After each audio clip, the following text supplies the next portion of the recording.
नमस्कार, मी पौर्णिमा. गृहिणी हेल्थमध्ये तुमचं मनापासून स्वागत. वातावरण बदललं की आपल्याला सर्दी, खोकला यासारख्या समस्या चालू होतात. सर्दी खोकल्यावर आज आपण घरच्या साहित्यात अगदी साध्या सोप्या पद्धतीने घरगुती असा उपाय बघणार आहोत. हा उपाय खूपच फायदेशीर आहे. अगदी लहान मुलापासून ते वयोवृद्धापर्यंत हा उपाय आपण सर्वांसाठी करू शकतो.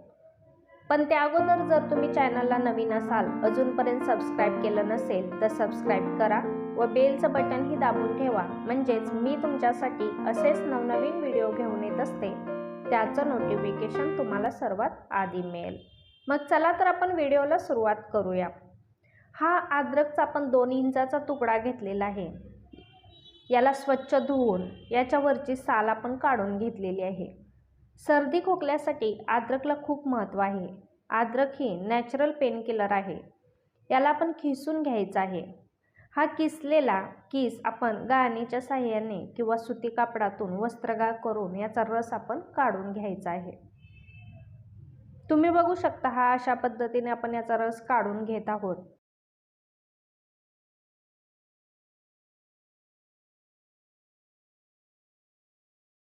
आता या रसामध्ये आपण अर्धा चमच काळी मिरी पावडर टाकायची आहे.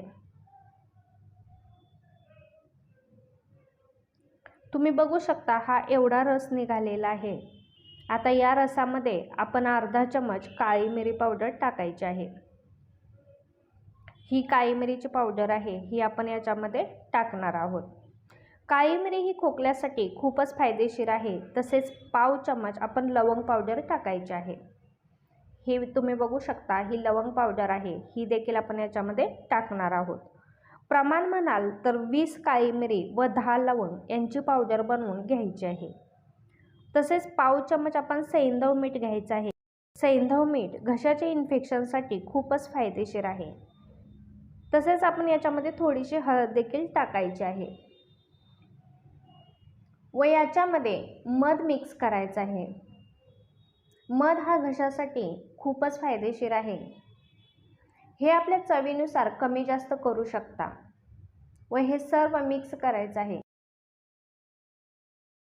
यातील सर्वच घटक घसा, सर्दी, खोकला यासाठी खूपच फायदेशीर आहेत.